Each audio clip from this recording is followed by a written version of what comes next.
Greetings to you all in the matchless name of our Lord and Savior Jesus Christ. We are going to continue our parable series, and today we are going to see the seventh parable of our Bible study. Let's close our eyes and look for God's grace and divine wisdom and His anointing so that we will be able to understand the mystery of God's Word. Heavenly Father, we praise you. Thank you for this wonderful time. Thank you, Lord, for yet another opportunity to study the Word, meditate the parable, and also to understand the mysteries hidden in the parable master. Lord, you have revealed so many wonderful mysteries through simple parables to simple people, and we want to study it and we want to know the depth of your scriptures, Master. In Jesus' name we pray. Amen. Amen. Today, we are going to see the parable of the leaven or the parable of the yeast.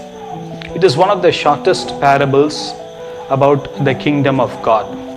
A parable is an earthly story told to reveal a heavenly mystery. I repeat, a parable is an earthly story told to reveal a heavenly mystery.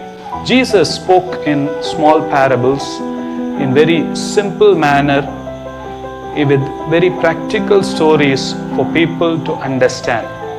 He was able to communicate to ordinary people, to fishermen, to farmers, to his disciples, and to everyone.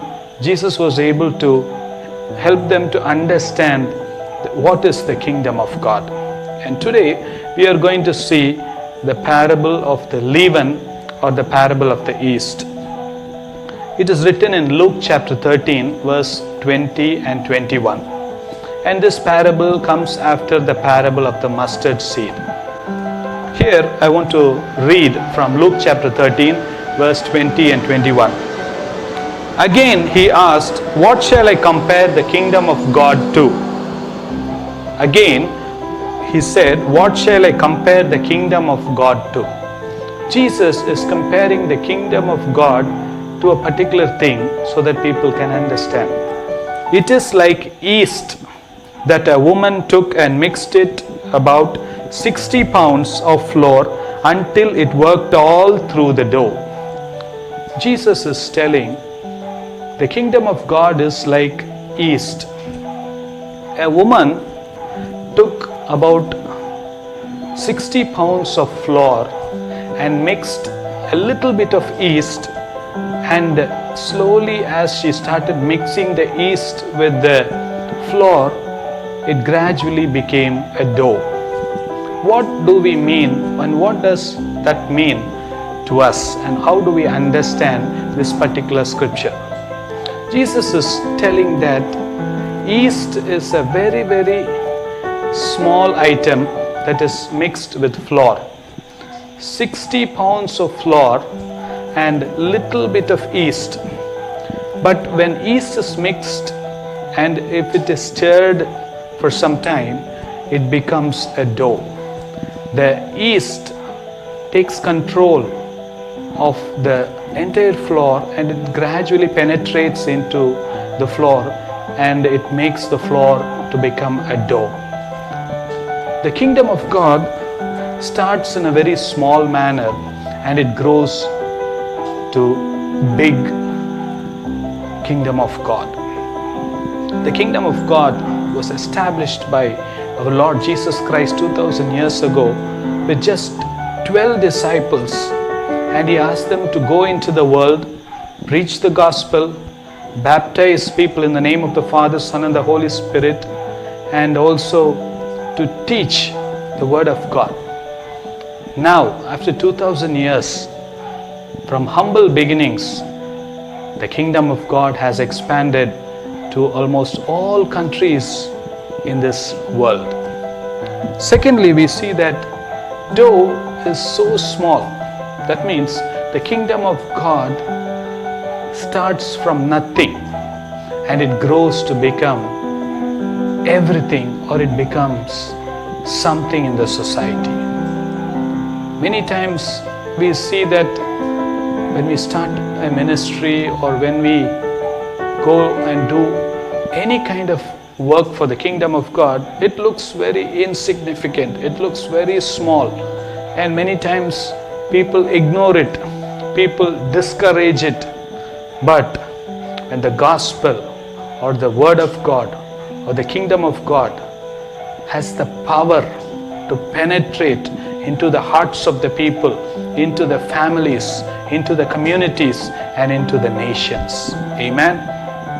And thirdly, we see that yeast starts in a very insignificant manner and it becomes a significant material for the flour to become a dough.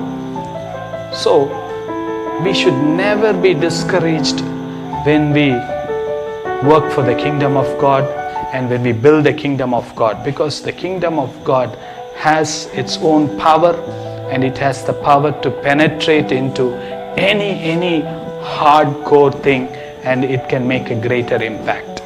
I want to read one particular verse from Isaiah chapter 60 verse 22. This is how the verse goes. The least of you will become 1,000, the smallest a mighty nation. I am the Lord. In its time I will do this swiftly. Here the verse says, the least of you will become 1,000, and a small one will become a mighty nation. How does this happen? How does the kingdom of God expand? I am the Lord. It is the Lord who does it. We put the efforts, but it's the grace of God and it's the power of God that does this great expansion and this great growth. I am the Lord. In its time, I will do this swiftly. In God's time, God will do it very swiftly and it will become a reality. Amen. So, as we conclude, the parable of the yeast, or it's also called the parable of the leaven,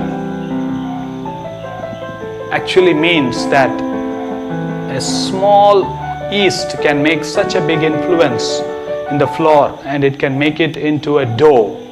God can do great things. God can do great things from small beginnings, from nothing, from insignificant beginnings. God can make it influential and God can make a transformation. So let's not be discouraged. Let's not give up our hope. Let's continue to believe that God is in control and God can do great things. And let's remember Isaiah chapter 60 verse 22. The least of you will become 1,000, the smallest a mighty nation. I am the Lord. In its time I will do this swiftly. We need to commit ourselves totally to God as we come to the end of this year. We have come to the end of 2020 and we are in the month of December. As we commit our lives to Christ, as we commit ourselves totally to Him, Lord, I am nothing, I am insignificant, I know, but your kingdom of God has the power to grow and expand and penetrate into individual lives, into families, into communities, and to nations. Lord, use us for your glory, and definitely God will use us for His name's sake and for His glory. Let's pray. Heavenly Father, we praise you.